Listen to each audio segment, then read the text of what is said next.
avec ce qu'on l'on a, donc ça c'est la ferme des possibles, où on avait donc un gisement de 650 fenêtres issues de pas très loin, de Gennevilliers, c'est-à-dire à 3 km du site, et on avait à composer une façade avec ça.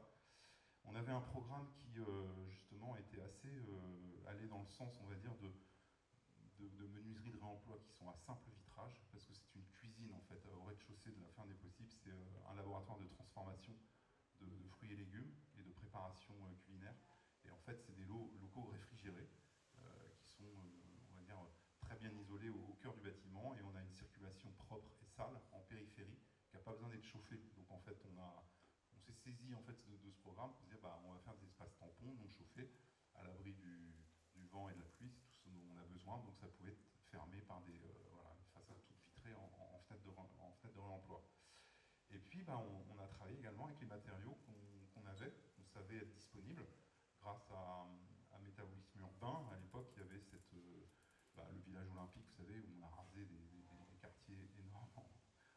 Et donc il y avait un gisement hyper important et finalement très peu de projets en réemploi. Donc on avait, on va dire, un accès à toutes ces ressources qui était quasiment illimité. Donc on s'est servi. Alors, travailler avec ce qu'on a, mais ça ne veut pas dire forcément, une fois que la liste de matériaux est établie et qu'on a commencé le projet, on ne va pas renoncer à des matériaux qui peuvent se présenter de façon très, très opportune. Je prends toujours l'exemple de ces grandes portes vitrées, on ne se rend pas compte de l'échelle, elles mesurent 3,20 m de haut, elles sont en acier et verre, elles pèsent 150 kg, genre de porte qui vaut 2000 balles, quoi, et encore, je ne sais pas, c'est peut-être même plus que ça, c'est de l'acier. Hein. On nous les donnait, il suffisait juste d'aller les chercher. Mais il fallait aussi renforcer la cloison. En fait, on a réadapté le projet pour intégrer ces portes-là, qui étaient quand même très valorisantes pour le projet. Et ça illustre également l'exemple quand on nous pose la question, le réemploi c'est plus cher ou c'est moins cher? Bon, c'est la question auquel on ne peut pas répondre, ça dépend, évidemment, ça dépend pour qui, pourquoi, à quel moment, comment. Mais là, c'est la preuve que cette porte c'était prévu des portes de réemploi tout à fait ordinaires, elle a coûté plus cher, mais finalement elle a coûté le même prix qu'une porte neuve. Hein, si on fait le calcul de ce que ça a coûté de la déplacer, avec quatre hommes qui la transportaient, et puis de renforcer la cloison en fer macelle, de rajouter une petite ossature complémentaire. Bon, elles sont revenues à 600 € la porte, quoi. C'est-à-dire le prix d'une porte ordinaire, en fait. Donc c'est ni plus cher ni moins cher, ça dépend de ce qu'on fait. Je vous parlais du bioclimatisme tout à l'heure, évidemment c'est la ferme des possibles qui a été un peu le révélateur de cette démarche, où on a exploité justement cette particularité du programme qui n'avait pas besoin de circulation chauffée pour la chauffer quand même naturellement par une longue façade sud-ouest faite de fenêtres de réemploi protégées l'été par des stores textiles et permettant quand même d'avoir du soleil et de l'hiver et également de gérer une ventilation naturelle tout à fait low-tech et très simple. Voilà. Et donc en plus de ces circulations, il y a des espaces tampons qui sont non seulement bien éclairés, également bénéficiant des apports solaires l'hiver et en demi-saison, mais aussi réalisés avec des murs en paille, ossature bois, remplissage paille, et enduite de la terre du terrain, c'est-à-dire la terre d'excavation de la ferme des possibles. Donc, c'était on va dire une idée assez qui a plu tout de suite aux clients parce que c'était travaillé en fait avec sa matière, avec la matrice en fait de cette ferme urbaine où il y a du maraîchage, donc une terre, et le fait de mettre en valeur cette terre pour venir créer l'écran thermique sur les bottes de paille, puisque ça sert à ça, la terre, dans ce cas-là. Ça a donné ça fait l'objet de plein de chantiers participatifs justement avec les futurs utilisateurs, les voisins et puis tous ceux qui voulaient nous rejoindre pour participer à la construction du bâtiment. Utiliser les menuiseries d'emploi pour faire des serres, c'est aussi une évidence, puisque dans ces cas-là, la réglementation thermique ne s'applique pas, c'est les locaux non chauffés, c'est comme les espaces tampons. On a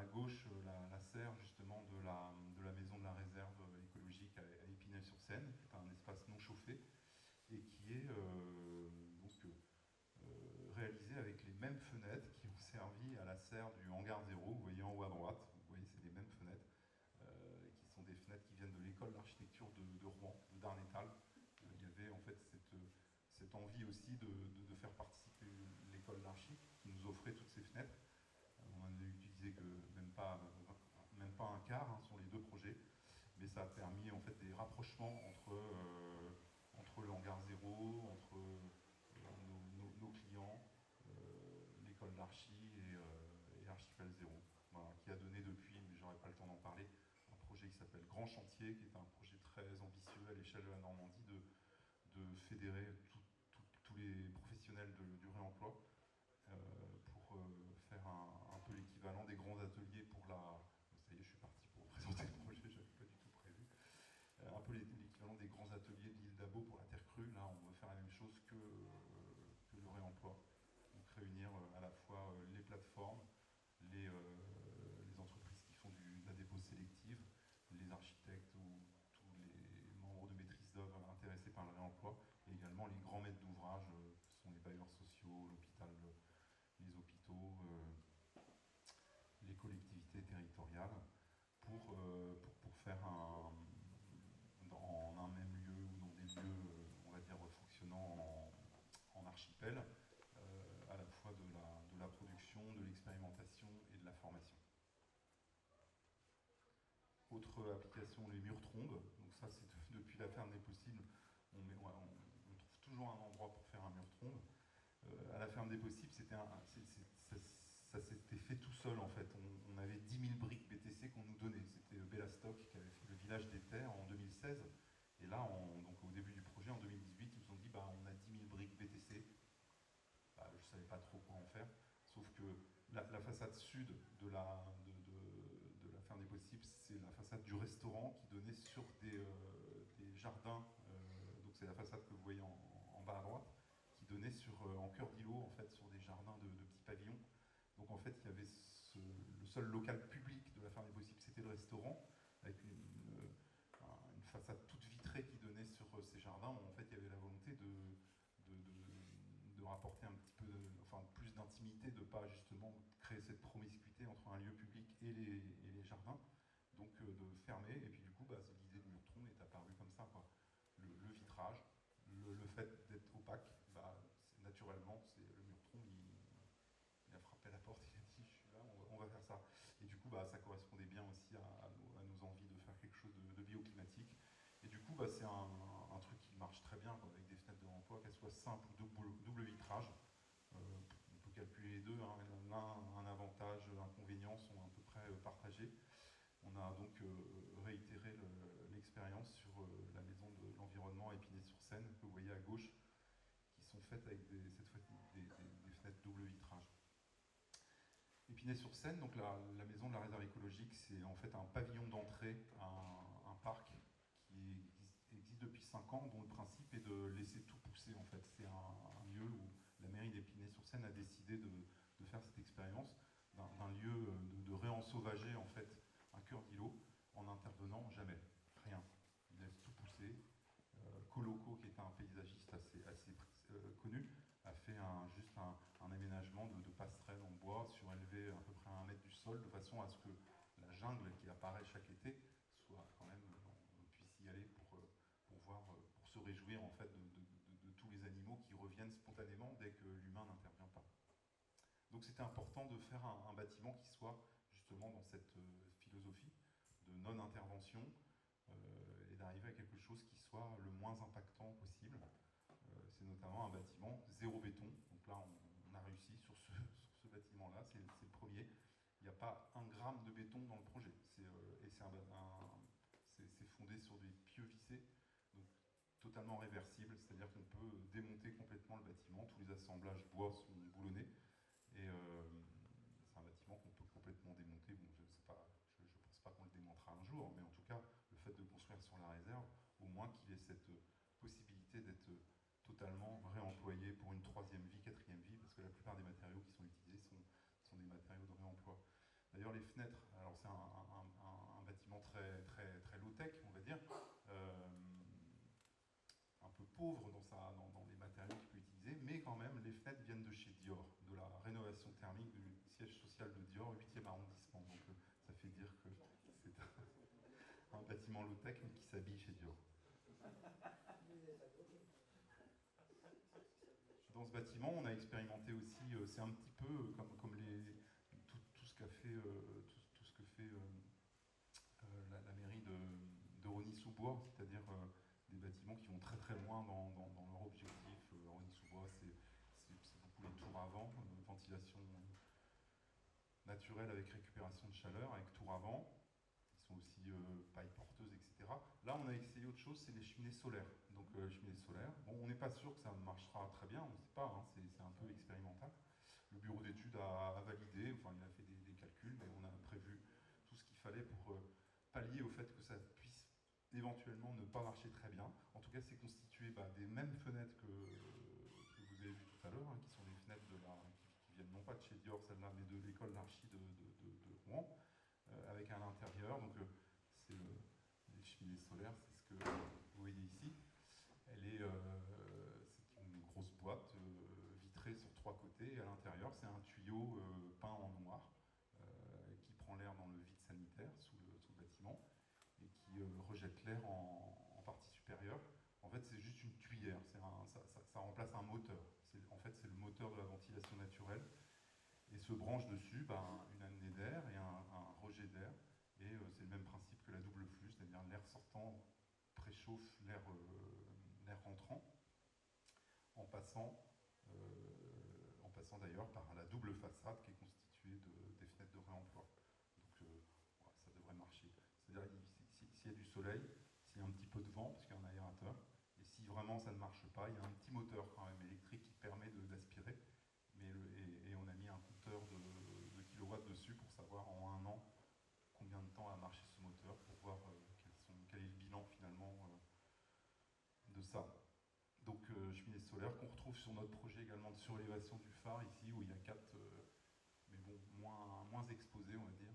Ça c'est le principe de la cheminée solaire un peu traditionnelle. Là on a été beaucoup plus loin en vitrant totalement la cheminée, donc on pense que ça devrait être efficace. Le principe des doubles façades, donc pareil, enfin, ces fenêtres de réemploi dont on ne peut pas forcément garantir l'étanchéité à l'air et à l'eau. Il faut renoncer à essayer de... je pense que, en fait, il ne faut pas essayer de faire avec les matériaux de réemploi ce qu'on fait avec le neuf. Je pense que pour aller beaucoup plus loin, puisque c'est le thème un peu de la journée, le futur du réemploi, je pense que le futur du réemploi, il n'est pas du tout dans la transposition de ce qu'on fait avec du neuf avec du matériau de réemploi. Moi, je ne crois pas trop à la massification industrielle du réemploi parce que on voit bien que ça pose beaucoup de problèmes. Cycle a quand même depuis presque 10 ans maintenant cette expérience, ce retour d'expérience qui montre que en fait, c'est très compliqué si c'est pas subventionné, c'est vraiment trop compliqué d'arriver à avoir un modèle économique dès lors que voilà, on a des matériaux de réemploi qui arrivent quasiment au même prix que le neuf si c'est pas subventionné. Et je pense que là, vraiment, la façon de faire et de monter en puissance, c'est de changer les règles, c'est de ne pas obéir aux règles, mais on doit obéir aux règles, évidemment, en tant que constructeur, on y est tenu, mais je vais vous expliquer tout à l'heure quelques modes de contournement, ou alors carrément changer les règles, mais je pense que c'est ce qu'il va falloir faire avec le réemploi. De toute façon, pour répondre aux enjeux actuels, il faut bien tout changer, sinon on n'y arrivera pas. Le fait de garder en fait les règles qui sont faites pour un monde voué à la croissance, avec extraction, déchets, etc. Et on va dire un modèle économique capitaliste, néolibéral, etc. en fait n'est pas compatible avec ce qu'on doit faire maintenant, comment on doit changer le monde pour le permettre, pour permettre la survie de l'espèce humaine, ou enfin au moins d'une partie de l'espèce humaine. Donc il faut bien tout changer, on ne peut pas renoncer à ça, il faut bien viser cet objectif, sinon on n'est pas à la hauteur. Déterminer la forme du bâtiment pour couper le moins d'arbres possible, mais au moins les châtaigniers qu'on a coupés, on voulait les réemployer. Donc c'est à ce moment-là qu'on a décidé d'utiliser ces tabaillons de châtaignier, même si finalement, une fois coupés, ils sont avérés non utilisables, mais au moins ils ont inspiré, on va dire, la matérialité du bâtiment. Je vais maintenant parler de différentes ressources. Quand je vous disais tout à l'heure, il y a des ressources qui sont simples, qui sont faciles et qui permettent vraiment d'aller très loin. C'est notamment les bâtiments modulaires, ce qui sert pour faire nos installations de chantier, qui sont souvent des trucs en location, ou que parfois on a plutôt intérêt à acheter quand le chantier est assez long, et éventuellement prévoir leur intégration dans le projet, en deuxième phase par exemple. Ça, c'est le projet que nous a commandé la communauté urbaine du Havre. On travaille au corps depuis quelques années pour essayer de leur mettre le pied à l'étrier. Et ils nous ont confié ça. Ils nous ont dit, voilà, on a un bâtiment qui mesure 1200 mètres carrés, qui est composé de 70 modulaires, et c'est un service qu'on va déplacer. Il faut qu'on libère le terrain. Et ces 70 modulaires, bah, on aimerait bien savoir si on peut les réutiliser pour faire des recycleries. Et il y avait 4 projets de recyclerie. Donc il fallait commencer par faire un inventaire, donc, que j'ai fait avec Permac, qui est une plateforme de matériaux de réemploi que j'avais créée juste avant le hangar zéro, justement pour accompagner notre démarche. Permac qui veut dire plateforme d'échange et de réemploi de matériaux de construction. C'est aussi le début de permaculture, donc qui est plutôt assez en lien avec le sujet. Et donc Permac, bah, qui est composé maintenant d'ingénieurs, hein, moi j'en fais plus partie, j'ai créé l'outil dont j'avais besoin en fait pour pouvoir faire du réemploi sur la Normandie. Bah, s'est occupé de faire en fait une caractérisation. On s'est procuré les DOE parce que c'est l'avantage aussi des modulaires, c'est qu'on a tous les DOE, on sait ce qu'il y a dedans exactement, les matériaux. Et en fait, dans les modulaires, généralement, tout est modulaire en fait. Les cloisons sont modulaires, le carrelage est modulaire, il n'est pas collé, il est clipsé, enfin tout est fait pour être démonté, remonté en fait. Et c'est comme ça qu'on a atteint en fait 95% de matériaux de réemploi dans les recycleries que je vais vous montrer. Donc c'était très simple, en plus très rapide à monter. Alors on avait quand même, moi au début j'avais prescrit des pieux vissés pour ne pas avoir de béton. Malheureusement, ça n'a pas tenu, pour des histoires. On n'a pas pu choisir le bureau de contrôle à la base. Et ça, je vous dirai par la suite que c'est quand même un des préalables pour aller loin. Donc oui, fondation béton, dans les 95%, on ne compte pas le poids du béton. Enfin, c'est on va dire, par convention.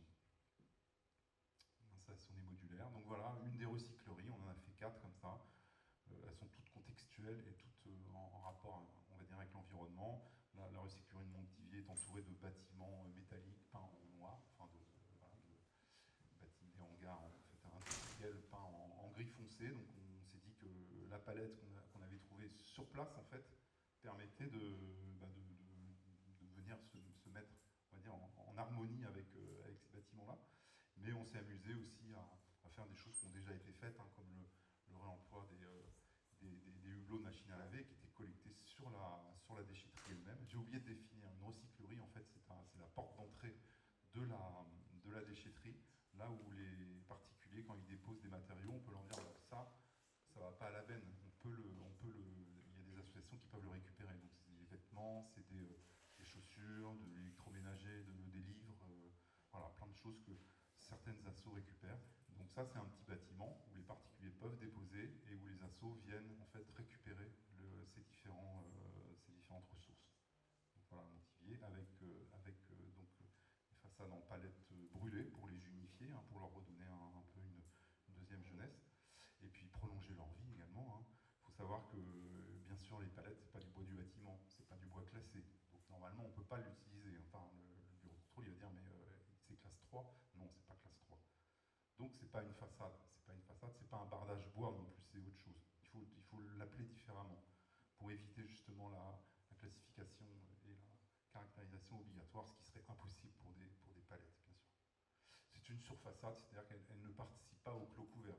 Donc le fait qu'elle ne touche pas le bâtiment, qu'elle n'ait pas de fonction autre que esthétique, en fait ça sort du scope du bureau de contrôle qui peut donner la formule magique hors mission HM. Quand vous êtes HM, vous avez gagné. Vous pouvez faire ce que vous voulez. Là, c'est des gabions qui ont été réalisés avec des fenêtres, des grilles qu'on voit en bas à gauche, une grille d'une école qui avait été déposée, avec lequel on a fait des gabions remplis de déchets inertes provenant de la déchetterie elle-même, de Le Havre Nord. Donc vous voyez du béton concassé, il y a aussi des briques et des tuiles et des sanitaires, justement. Voilà, ce qu'on peut faire des sanitaires qui pouvez les concasser et les mettre dans un gabion pour faire du contraste avec les ardoises qui sont noires à côté, et ça fait quelque chose de joli. Une recyclerie à celle de Saint-Romain. Là, le maire, il voulait du normand, il voulait du néo-normand avec des colombages. C'était vraiment une demande à laquelle on ne pouvait pas s'extraire. Bon, on a fait un beau soubassement avec des briques de réemploi. Et on a récupéré aussi du bois sur le port du Havre, qui n'est pas du bois classé non plus, mais c'est pas une façade, hein, c'est un décor qu'on a brûlé également pour lui redonner un aspect un peu de colombage. Le maire était ravi. Autre emploi des modulaires, ceux qui connaissent l'école d'archi de Paris-Malaquais, a longtemps, pendant 20 ans, je crois plus de 20 ans, a été hébergé par des modulaires provisoires. Voilà, on les a tous récupérés pour réaliser la ferme des possibles 2, c'est celle que je vous ai présentée tout à l'heure, qui ne ressemble pas trop à la première, mais c'est le même programme, on retrouve ici donc, en fait, des modulaires qu'on a empilés pour avoir au rez-de-chaussée des laboratoires de transformation, et puis dans les étages, c'est bureau, salle de réunion, salle de formation, etc. Restaurant. Donc modulaire qu'on va comment dire, isolé par des bottes de paille et qu'on va revêtir ensuite de bardage en bois de réemploi. L'avantage du modulaire, c'est que c'est un produit du bâtiment. Il est normalisé, il est fait, on peut en empiler 5. Quand on a les DOE, en fait, on n'a pas à caractériser, on n'a pas à prouver, enfin, il suffit d'examiner en fait que l'acier est toujours en bon état. Et voilà, le bureau de contrôle ne va pas demander plus de choses que ça dès lors qu'on respecte le principe d'assemblage des modulaires entre eux. Voilà, le projet avec une halle centrale couverte qui permet d'aller d'un espace à l'autre, voilà, abriter de la pluie, c'est tout ce qu'on lui demande en fait pour le fonctionnement du bâtiment. Un truc qui peut paraître similaire, c'est le conteneur et le modulaire. Bon, en fait, c'est pas du tout la même chose. Alors les conteneurs, on connaît bien, puisqu'on les a utilisés au hangar 0. Au hangar 0, puisque c'était un 5e catégorie, sol, locaux à sommeil, on n'avait pas de bureau de contrôle. Enfin, il n'y a pas d'obligation d'avoir un bureau de contrôle, sauf pour les installations techniques. Et là, généralement, c'est les entreprises qui prennent le bureau de contrôle pour... enfin, ça peut être nous. Enfin, bref. On a quand même pris un bureau de contrôle en fait parce qu'on voulait justement être cadré, on va dire, dans notre pratique pour pas se mettre la tête sur le bio, mais on va dire se confronter justement à la petite lutte, voilà, qu'on entretient avec les contrôleurs techniques. On a empilé des conteneurs au hangar 0. En fait, on ne peut pas faire ça. On peut empiler des conteneurs sur un bateau pour transporter des marchandises. On ne peut pas empiler des conteneurs en France pour y habiter. Enfin, c'est pas... Pourquoi? Parce que c'est pas de l'acier français, c'est pas de l'acier européen. Donc on ne peut pas appliquer les eurocodes. Les eurocodes, donc le calcul normalisé de résistance des matériaux, ne s'applique qu'aux aciers européens normalisés depuis 1975 à peu près. Ce n'est pas le cas des conteneurs qui sont de l'acier généralement américain fabriqué en Chine. Donc c'est tout sauf européen. Donc en fait, si on empile des conteneurs, le bureau de contrôle va nous demander de justifier. Le bureau d'études dit, moi je ne peux pas justifier, donc en fait on considère qu'il ne porte rien et qu'on ne peut pas construire avec, sauf à les mettre dans des racks ou dans une structure, on va dire, primaire, et on vient ranger les conteneurs dedans.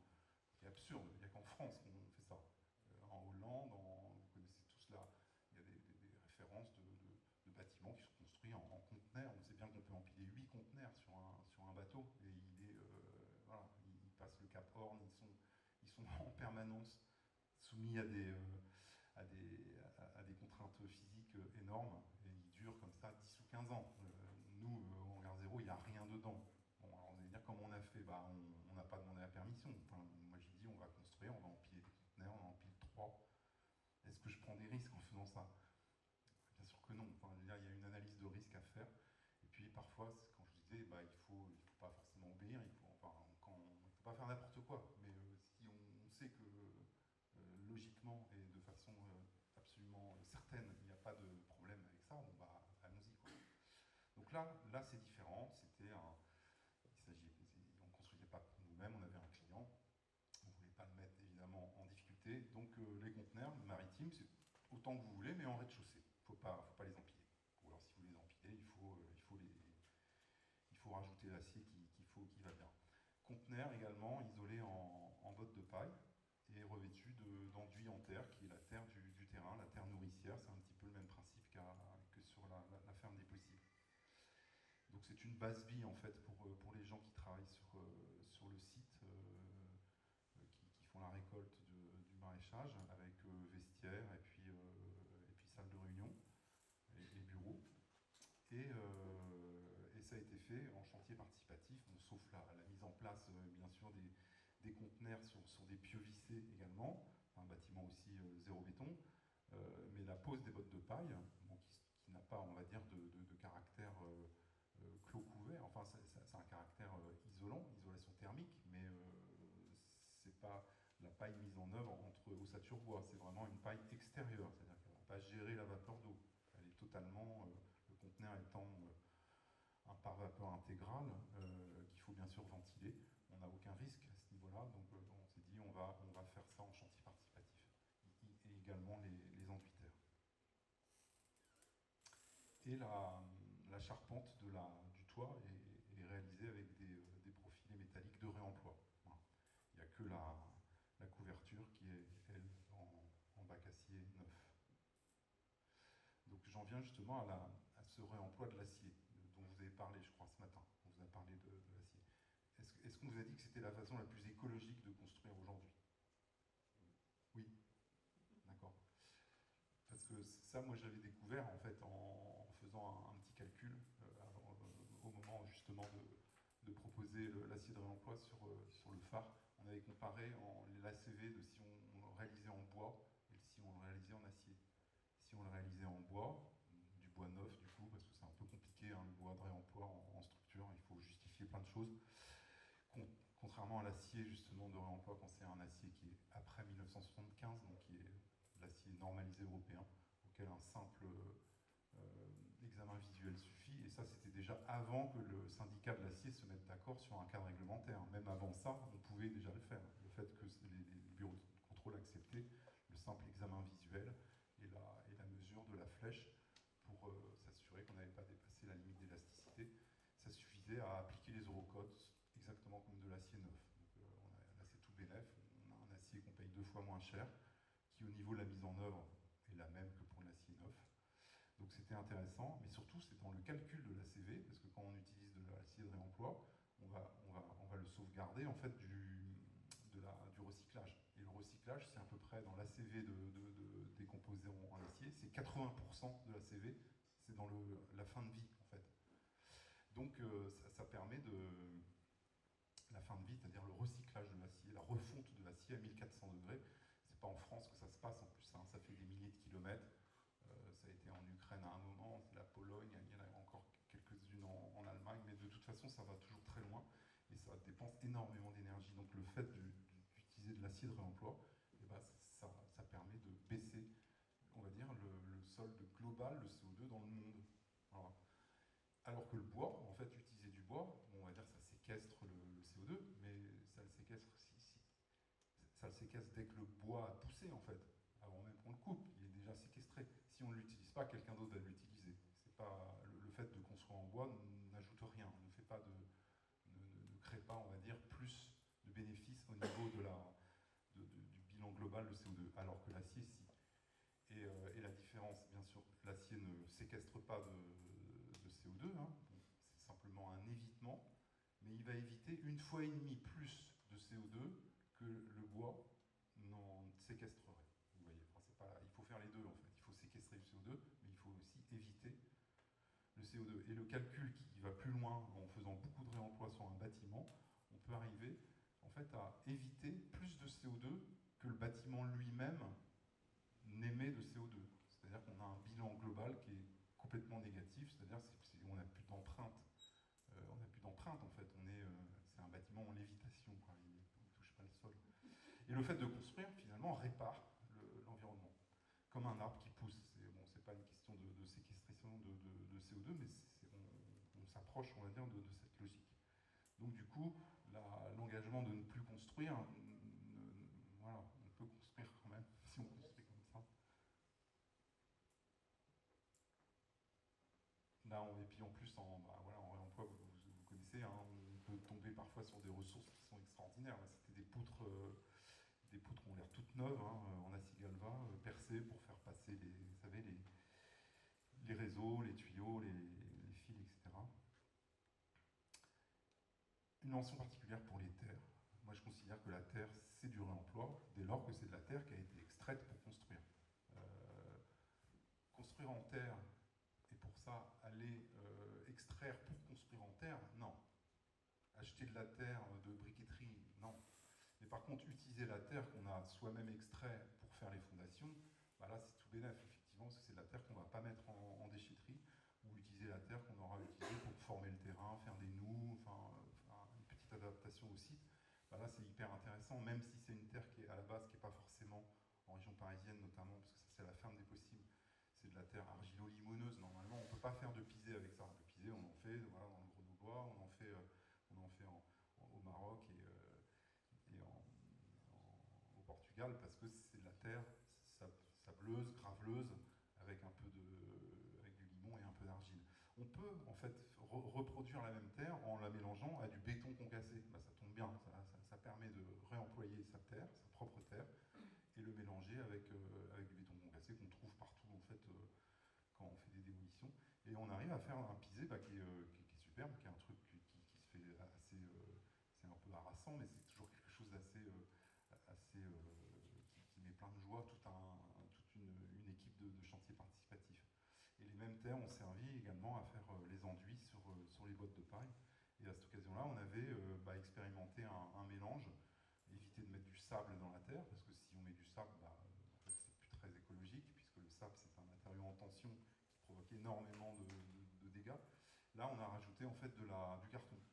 Donc une pâte de cellulose issue des cartons d'emballage du chantier. Pendant tout le chantier, on avait gardé tous les cartons, on les a fait tremper dans l'eau, on les a pris en petits morceaux, on les a malaxés, après mélangés à la terre, un tiers, deux tiers, un tiers de carton, deux tiers de terre, pour faire un enduit terre très malléable, un peu comme de la pâte à modeler, permettant de faire plein de décors et plein de choses design qu'on a du coup exploité au hangar zéro, où on va assez loin dans la pratique des enduits terre avec des chantiers participatifs qui ont lieu tous les jeudis et tous les derniers samedis du mois, si ça vous dit de prendre le TGV jusqu'au Havre pour un week-end au Havre, on fait ça tous les derniers samedis du mois. Donc là vous voyez des graffitos, des fresques, voilà, toujours avec cette terre mélangée uniquement avec des déchets, donc soit du carton, soit au hangar zéro, comme on fait beaucoup de menuiserie, de charpente, on produit beaucoup de copeaux de bois et de sciure de bois qu'on mélange à la terre. Cette fois-ci, on est 50-50. Bon, ça, c'est pas des proportions à retenir, puisque ça dépend de la terre, en fait. Il faut faire toujours des essais avant de s'y mettre. Je voulais approfondir un petit peu le sujet du réusage, qui permet justement d'ouvrir l'horizon aux matériaux de réemploi en leur donnant un autre usage, ce qui démultiplie leur chance d'être réemployés. Pour l'illustrer, là, vous avez les garde-corps du hangar zéro qui sont faits avec des tuyaux de réemploi qui sont coupés en rondelles, un peu déformés, puis après soudés pour faire des garde-corps artistiques. Je reviens sur la résidence étudiante à Saint-Cloud, où on a bien sûr fait du réemploi patrimonial avec les pierres, avec des éléments de plancher, etc. Mais on a utilisé aussi les fenêtres, puisque toutes les fenêtres devaient être déposées, et c'est des fenêtres qui ont 300 ans. Mais elles ont beau avoir 300 ans, c'est pas parce qu'elles ont 300 ans qu'elles vont être mises dans un musée, en fait. C'est comme les autres, elles vont à la benne, le verre est cassé, il va être recyclé, et puis le bois des menuiseries, il va certainement être brûlé. Voilà. Donc ça fait un peu mal au cœur, hein. Donc en fait, on a réutilisé toutes les fenêtres pour faire les portes de placard des chambres d'étudiants, en rajoutant juste un autocollant dessus. On appelle ça une vitrophanie. Il existe des centaines de décors possibles. Celui-là, c'est pas celui que j'avais choisi, mais bon, c'est comme ça. Mettant en sécurité en fait le verre qui fait 3 mm là, de façon à le rendre incassable. Et les fenêtres que vous voyez, les tympans vitrés plein cintre en haut à droite, dont certains ont été remplacés, on les a tous conservés pour faire des caches luminaires. Vous voyez en bas à droite. Alors je dis bien cache luminaire, parce que si vous dites que vous faites un luminaire, contrôle, il va demander il va demander la fiche technique. Hein. Un cache luminaire, ça n'existe pas, c'est pas un produit du bâtiment. On peut l'enlever, c'est comme on veut, ça éclaire toujours, voilà. Mais il n'empêche que c'est quand même pour moi c'est un luminaire, mais on va l'appeler cache luminaire. Pour le reste, c'est les mangeoires des chevaux et puis les box qui servaient pour les chevaux qui ont été réemployés réutilisés pour faire des porte-bagages et puis compartimenter l'espace de travail des étudiants.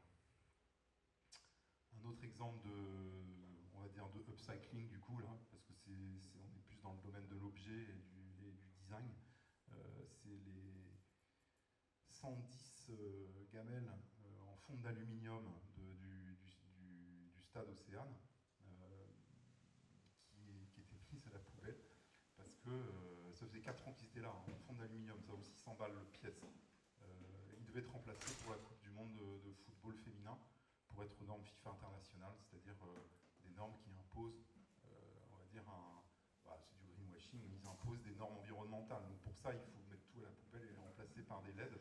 Nous, bien sûr, on les a récupérés. On a remplacé les ampoules iodure métallique par du LED pour éclairer tout le hangar, mais également faire aussi des pieds d'éléphant pour des meubles, par exemple. Donc tout ça, ça nécessite, quand on s'attaque par contre à un élément du bâtiment qui est assujetti à des normes ou à une réglementation, donc là, il va falloir caractériser. On n'est pas dans le domaine de latex, on est dans le domaine d'un one-shot, on va faire pour un chantier donné, à condition que la ressource soit suffisante en surface pour pouvoir absorber les coûts d'essai, enfin les coûts déjà de prototypage et les coûts de laboratoire. Donc là, c'est le prototype qu'on avait réalisé pour la ferme des possibles, pour faire des essais d'arrosage, des essais d'étanchéité à l'air, etc., que finalement n'ont pas eu lieu. Il y a eu juste des essais simplement maison. Hein. C'était important quand même d'étudier le parcours de l'eau, etc., pour que la façade vieillisse le mieux possible, parce qu'on avait finalement argué qu'on ne demandait aucune étanchéité à l'air, ni étanchéité à l'eau, étant donné que derrière c'était un espace non chauffé, recouvert de carrelage avec des siphons de sol, parce que c'est une cuisine et ça doit être lavé à grande eau tous les jours. Donc en fait, qu'il pleuve un petit peu dedans ou qu'il y ait des courants d'air, on s'en fiche. Et ça, finalement, ça nous a permis de ne pas faire ces essais qui étaient quand même assez coûteux. Là, un prototypage justement de bardage réalisé avec un démantelage de palettes. Bon, c'était un peu un doux rêve parce que ça ne pouvait pas aboutir. C'est évident que la palette, on n'arrivera jamais à la rendre compatible avec un bardage bois qui participerait au clos couvert. Donc, étant donné qu'on n'est pas classé, et même si on essayait de le classer, ça ne marcherait pas. Un autre essai qu'on a fait au Hangar Zéro, c'est réutiliser les lames d'aluminium des volets roulants en aluminium, qui sont en alu extrudé avec la mousse polyuréthane à l'intérieur. Ça, c'est un déchet ultime, c'est-à-dire qu'il ne va pas être recyclé, parce qu'on ne peut pas séparer l'aluminium de la mousse polyuréthane. En fait, c'est possible, mais c'est trop cher, on ne le fait pas. Donc le devenir de ces déchets dits ultimes, en fait, c'est d'être enfoui, parce que ça ne brûle pas, on ne peut pas en faire grand-chose, donc on ne peut pas le recycler, donc en fait, ça va être enfoui. Voilà. Bon, c'est un peu dommage quand même, des lames d'aluminium qui sont thermolaquées, qui peuvent durer encore des dizaines d'années, qui sont souples et très solides. En fait, c'est idéal pour faire un bardage en tissant en fait, ces lames-là. Donc on était prêt à faire des essais, on avait négocié avec le bureau de contrôle. À droite, on voyait un des prototypes et finalement ça ne s'est pas fait parce que la mairie, au moment du permis de construire, n'a pas voulu qu'on fasse ce bardage en lame de volet roulant. Depuis, je ne parle plus de bardage en lame de volet roulant, je parle de bardage en lame d'aluminium thermolaquée. Il faut savoir s'adapter, on va dire, à l'image que peut renvoyer en fait le réemploi. Et donc j'ai eu bon espoir de placer enfin cette idée, parce qu'il y a quand même de la ressource. Hein. Quand on fait les rénovations thermiques, qu'on change toutes les fenêtres, et il y a énormément de volets roulants comme ça qui partent. Ceux qui sont en PVC, il n'y a pas de problème, ils sont recyclés. Ceux-là, autre ressource qu'on a au Havre, comme à Marseille d'ailleurs, le sac de café. Je pense que Marseille, je ne sais pas au niveau tonnage, je pense qu'il y a du café qui vient d'Afrique à Marseille, donc des sacs de café qui sont soit en jute, soit en sisal, quand ça vient d'Amérique du Sud. Au Havre, c'est plutôt Amérique du Sud, on est plutôt en sisal. En fait, on utilise ces sacs de café qui sont vraiment de la toile très résistante, imputrescible, c'est du sisal, ça aime l'eau, pour revêtir en fait nos cloisons qu'on réalise avec du bois de réemploi qui est collecté sur le port. Du coup, c'est du bois un peu du bois de logistique qui n'est pas classé, mais c'est pour faire de l'ossature intérieure, donc on n'a pas besoin qu'il soit classé. Rempli de dalles de faux plafond, donc ça c'est encore une autre source qui finalement est pas, c'est théoriquement réemployable, mais personne ne veut réemployer ça. C'est déjà neuf, c'est moche, on n'aime pas faire ça, mais on est obligé parce que ça coûte pas cher et puis on n'a souvent pas la bonne solution pour faire à la fois du traitement du plafond et de l'acoustique, et du coup on essaye de varier les trucs, je sais pas, varier les dimensions, varier la couleur, mais de toute façon on se retrouve toujours avec le truc qu'on n'aime pas, et c'est encore pire quand il est pas, enfin, on dit qu'on en vend, oui, mais non. Enfin, en fait, j'aimerais bien savoir, connaître les chiffres de surface de faux plafonds réemployés en vrai. Je pense que c'est très très faible. Par contre, on peut utiliser d'autres caractéristiques qu'a ces dalles de faux plafond qui sont quand même de la laine de roche comprimée. Donc c'est un isolant thermique en fait. Peut-être moins isolant que. Enfin, c'est 0,06. C'est-à-dire la laine de verre, c'est 0,04 maximum. Là, le fait que ce compressé, c'est 0,06, donc c'est pas si nul, quoi. C'est à peu près comme la paille. On va l'utiliser en remplissage de cloisons qui sont là entre des espaces chauffés et non chauffés pour pouvoir faire des cloisons isolantes qu'on va revêtir après de terre, mais on ne peut pas enduire de terre ça, sauf avec les sacs en sisal qu'on trompe dans la barbotine et qu'on vient appliquer en marouflant bien, et ça colle partout en fait. C'est de la terre pure, beaucoup d'argile dans la terre normande. Ça permet de faire cette cloison qui est l'équivalent d'une cloison plaque au style, mais en remplaçant tout par des matériaux. Et là, vous voyez la mise en œuvre de ces cloisons. On utilise les dalles de plafond aussi pour faire des espèces de blocs pour pouvoir être assemblés, pour faire également des cloisons. Bon, c'était un peu long, donc on a laissé tomber. Par contre, une application qui est très efficace et très rapide, c'est d'utiliser les dalles de plafond en sous-couche de plancher pour faire des planchers flottants, sous-couche de parquet.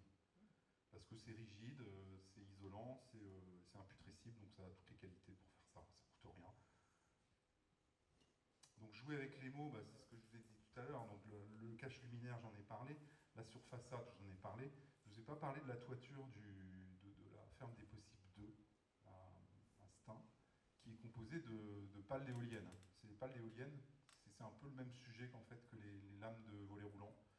C'est pas recyclable du tout, c'est impossible, c'est un espèce de millefeuille avec de la résine, du mat de verre ou de carbone maintenant, du balsa, pour que ça soit très, très léger. En fait, les pales éoliennes sont en bois et majoritairement en balsa. Donc en fait, tous les 30 ans, on est obligé de les remplacer. Donc ce qui s'est passé au début des années 2000, on a commencé à remplacer des éoliennes. C'était enterré sur place. C'était trop cher de les déplacer, c'est trop grand. Les pales éoliennes, ça mesure 50 mètres de long, hein, c'est vraiment énorme. On ne se rend pas compte de la taille, ça prend quasiment largeur, ça peut faire toute la pièce. Là. En fait, on peut les couper. Parce que, de toute façon, ils sont obligés de les couper, ils n'enterrent plus sur place. Donc ils cherchent une solution de recyclage ou de faire quoi faire avec.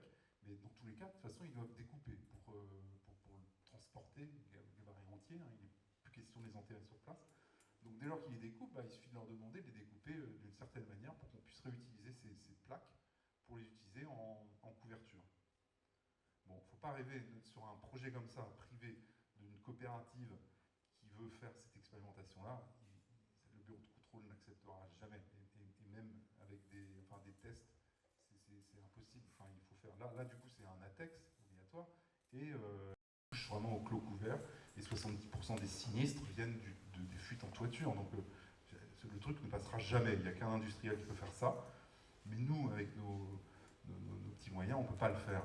Donc qu'est-ce qu'on fait dans ces cas-là? En fait, c'est une couverture qui vient abriter un espace, c'est une halle. En fait, est-ce qu'on a vraiment besoin que ça soit étanche à 100%? Pas sûr. Donc en fait, on a proposé aux clients, on va dire, ça sera étanche. Mais en fait, au bureau de contrôle, on ne va pas viser l'étanchéité, on va dire que c'est une ombrière. On a besoin d'être à l'abri du soleil à cet endroit.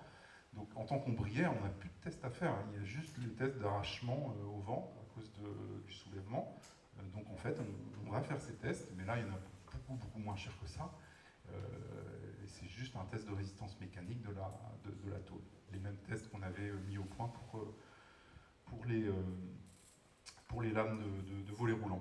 Donc vous voyez l'importance en fait des mots. Enfin, quand on désigne un objet, désigner sa fonction, il ne faut pas parler de couverture, là, il faut parler donc d'une ombrière, il faut parler d'une surfaçade, il faut parler d'un cache luminaire. Et je vous laisse vous créer votre propre abécédaire de réusage sur les matériaux que vous pourriez avoir.